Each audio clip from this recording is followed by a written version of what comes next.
Okay, so how's it going? I watched Wall-E again recently, the classic Pixar movie from 2008. In fact, I even did some drawings. I don't know if they're that good. I don't trace, but I like look at it while I'm drawing. Whatever. I just feel stupid showing. Look, I draw as well. It's pretty good. Actually, like, Wall-E's a good example of at least the first 40 minutes or something like that of a movie with just practically no dialogue whatsoever and telling its story purely through images. You know, there's a saying, a picture's worth 1,000 words, and I think they kind of use that to full effect. This is Pixar makes such good movies, like so original. They pick an interesting idea. They spend a lot of time. I think that's the thing with animation. So much time gets put into them compared to live action movies that, you know, every frame they really have to put every little detail there. It's quite original. I know he looks a little bit like the robot from Short Circuit, but I think that was a coincidence. Yeah, I really like it. I like the romance, I guess, between Wally and Eva. Eva. I can't say it other than that. It's so cool that he watches Hello Dolly, like just some random romantic movie and just doing the hat thing. And there's so many little moments that are really funny. Although I do like a little. I don't know if this is a weakness, but it seems arbitrary that like it could also just be a friendship. I mean, he's a little robot that's never had any companions, so I think it makes sense that he's as excited about just having a friend. I think making it implied that it's sort of romantic that Eve is a female robot and he's male, or whatever that means. I guess in computers, a lot of stuff you do have male and female, like plugs and stuff. Yeah, I don't know. It just seems like naive. Like, romance is not the only way for people to interact. In fact, when he first sees Eve and shows her all the things that he's got, that's more like a little child that's excited to have a friend to show them everything. Anyway, some of the little details. So I'm kind of spoiling it, I guess. Not really. Everyone should watch it. There's absolutely no reason not to see it. But the little fork, it's like a fork spoon. He's like, doesn't know where to put it. I love that.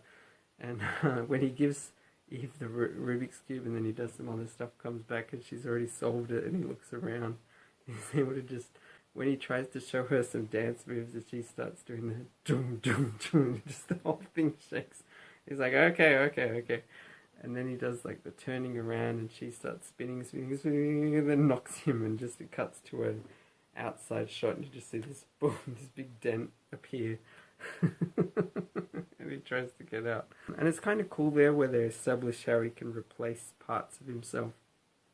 That little eye thing. So you can sort of understand how he's been able to last a long time. I really like how he charges up. It's got like that... I don't know where it came from originally. Maybe it's Windows. It just sounds like a sound that a lot of people are familiar with. I think the idea that all the humans are kind of like really lazy and fat, it's kind of interesting, and I do think there is some movement in that direction. I feel like that's a common, like, I don't know, if you kind of imagine in like the 50s, you've got like a family dinner, people sitting around with the dog and the kids watching TV. Now I think it's becoming more and more we are like always like lying back, reclining, having food brought to us. We're able to, like, the number of different TV shows and movies. Like, it's funny, we only used to have like you'd have 4 or 5 main channels, if that, with standard shows each day. And now it's like you can watch anything you want, whenever you want. Blu-rays, DVDs, all kinds of services that just, you know, Foxtel has like so many channels, even normal channels. There'll be channel 7, 7 2, I don't know, 7 mate in Australia. It's insane. So I guess I do think in some ways humans are moving in that direction, like with obesity. It's an interesting idea, but this time watching it, I was aware of it. It seems to imply that, I don't know, that it's kind of like I don't know, maybe I'm reading too much into it, but that it's a failing of capitalism maybe. Like, because it has this by and large, like this one company. I think there is a misconception that people think when you have a free market, you end up with these big corporations, people with cigars who make lots of money, who exploit everyone else, and you end up with getting just a few big companies that just control everything. and it's just stupid. It's like it's nothing like that. Look at computers. You've got Microsoft, you've got Apple, Android, which I guess is Google. With consoles, there's like Sony PlayStation, Microsoft Xbox, Nintendo Wii. Sega used to exist, like with the Mega Drive, the Saturn, but it went off. They didn't really keep up. And the thing is, people often will only look at the big ones. With operating systems, there's also Linux. There's so many varieties of Linux. Ubuntu is something, or Ubuntu, I don't know how to say it. I use that. There's like so many different ones that people don't necessarily know about. But it's this sort of hindsight bias, this tautology that people just choose to look at. Let's look at the top 3 or 4 biggest companies that provide computer stuff and operating systems, for example. And you say, look, they dominate 90% of the market.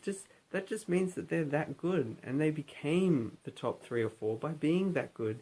It's like if you look at our solar system, you find 99% of all the mass is in the sun.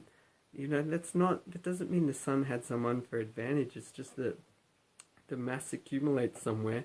Most of it accumulates in the center, and we call that the sun. It's not surprising. So why would it be surprising that companies that do the best job, that provide the best product to people, that learn from mistakes and adjust, end up being the best companies and end up continuing to dominate for quite a long time? It's not a monopoly. The other thing is there's so many industries, and you have leaders in different industries. There may be a little bit of overlap and crossover, but often there's so many different. Anyway, so the total number of companies is ever increasing. Anyway, so it's just a bit. And the movie doesn't say much. It's still a really good movie. Part of it, I was like, this idea that one company would just sort of become, and they have like the president, instead of the president of the United States of America or whatever, it looks similar, but it's like the CEO of something. It just seems to be implying that our moving towards companies or capitalism is sort of bad, and that we've got to be aware of the environment. I don't think it's that sound a logic. Like what it's implying, I don't think really makes sense. I find the music alright. I'm not a huge Thomas Newman fan. I really like Randy Newman's music generally, but Thomas Newman also did Finding Nemo, which was also directed by Andrew Stanton, who made WALL-E. And I don't know, his music he did the music for American Beauty as well. I find it's okay, but it just seems a bit more frivolous. I don't know. I don't really like it that much. It's alright, but it's not a major criticism, but it's not as good as, in my opinion, the music for quite a few of their other movies. Yeah, I don't know if I can say much else about WALL-E. I just really like the animation they do, the amount of time and effort that goes into it, and the countless like little comedy moments. I like how he sees the robot and sort of waves, and then that robot kind of looks at their hand, and then they're kind of waving to everyone they see. And there's the robot that cleans up, and it's getting annoyed, like, oh, I gotta clean up all this stuff. And the way Eve keeps saying to it, Wally, she's annoyed. She's like, well, it's kind of like when you say to a little kid, like when a parent's like a little bit disappointed, but more like, you're getting yourself into trouble. Why are you doing this? Sarah, don't put your hands in the dirt. It's like you don't blame them. They don't know what they're doing, but it's like, you're getting yourself in trouble, and now I'm going to have to help you. I really like a lot of the sort of slapstick comedy when Eve, I guess, sort of shuts down, and then Wally's taking her around, and he gets struck by lightning. There's a part where all these trolleys come and hit him. There's a part where he like kicks a pile of pipes and they sort of fall on him. And when he first meets Eva, and then she shoots, and he's like just terrified as this big sort of crater of what she shot. There's a lot of really cool things like that, and it just shows how much you can tell, how like emotional something could be if you're just slowly zooming in on Wally's face, and you can just see him watching that Hello Dolly thing that he likes so much. It's very cool, but that's why I like the start of this movie more than the rest, because what it sets up. After that, it becomes a bit more of a standard sort of story. I feel like, with just some shenanigans with robots going around, and I don't know, just the whole idea of humans rediscover. Like, the thing is that people need to realize is that you get a variety of humans. So even though obesity is on the rise in Western society, as far as I could tell, I would say fitness is also on the rise. The number of people who are able to, like, Olympic standards are going up. The number of people, probably even percentage-wise, that are capable of doing really cool feats of all kinds of things involving fitness and other skills is just increasing. People are not homogenous. There's you get a range of people. So the people on that ship, Wally's ship, would some of them would still be very interested in dancing and working out and running around and learning about history and exploring. So it's kind of silly to suggest the entire population of Earth will just become this one. You know, that's the funny thing is, like, when you do things through government, that's when you get things become a bit more controlled, and you have a central group that's telling people what to do. And it's when you've got free markets, that's when you actually get a huge amount of variety. You don't just get by and large. You get this big company, this big company, this big company, heaps of big companies competing with each other to be the best, and no obligation to buy from those big companies. You can buy from a little company. You might discover a little company and help them, and that might be what helps them become a big company.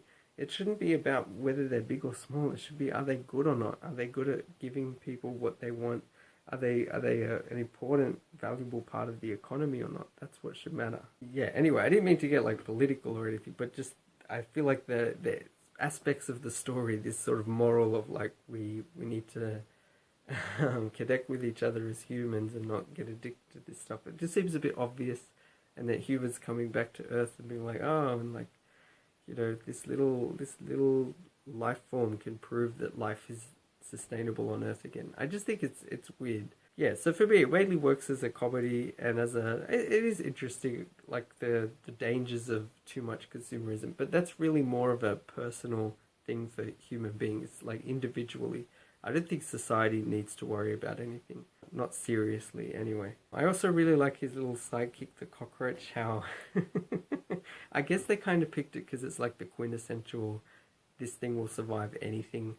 So it's like the only other living thing is a little cockroach, and now he's gonna go off to walk around or move around, and then he squashes it, and he's like, oh no! Just straight away, and then it's like, ping, comes back to life. I think the part near the end where he's getting squashed, he's trying to hold something, that felt a little melodramatic. Like, you kind of care, and you're like, no, not Wally. Like, we've grown to like Wally, so we don't want that to happen. But it feels like a bit like, oh, okay, it's pulling our heartstrings, and then they go back to Earth and, like, or I presume Earth, and try to get all the parts and fix him, and then he's not responding yet, and then it's okay. Like, it's kind of nice, but it just feels a bit obvious in a way. The other thing is, like, Earth is absolutely huge. I don't think people... this is a pet peeve of mine, because there's also some long shots where you see sort of, I guess, satellites around the Earth, and they're just everywhere. It's just not to scale. I don't think people understand how big the Earth is. If for satellites to cover the entire surface of the Earth, just imagine building enough stuff to cover the surface of the Earth. That's insane. You could take I bet you take every single car, every plane, every train, every tank, every vehicle, trucks, motorbikes on the planet Earth, skateboards, roller skates, and I think you would barely cover maybe a few cities worth. I don't think people understand how much space there is. So it seems kind of funny that only one robot survived. There's literally no other life on the planet Earth. It's still just a very, like, I don't know. I mean, this is not a major complaint, but it's just funny that he happens to be quite close to where the by and large ship left off, and there's these, you know, big towers of things. But what about other parts of the world? Is there still oceans? It doesn't need to explore all of that, but I just think there's sometimes this, we look at things a bit too narrowly and realize, like, in reality, if he survived, the chances are there'd be quite a few other Wallys out there. It's also silly that computers don't have personality unless you program it into them. I know that's not really relevant. It's just a story. It's just fun. It's a comedy and a romance, and it's really well made, but it just... I don't know. It's another little pet peeve of mine that people seem to think automatically these things will think for themselves. It's not. It doesn't work like that. Anyway, I think I'll leave it there. So yeah, I still give it 10 out of 10. Pixar just makes such great movies. They just really draw you in. They're so committed to the characters as well. Nothing's just for a joke usually. It's usually within character. It makes sense in some way. It sort of adds to the story. But yeah, anyway, alright. Thanks for watching. Bye.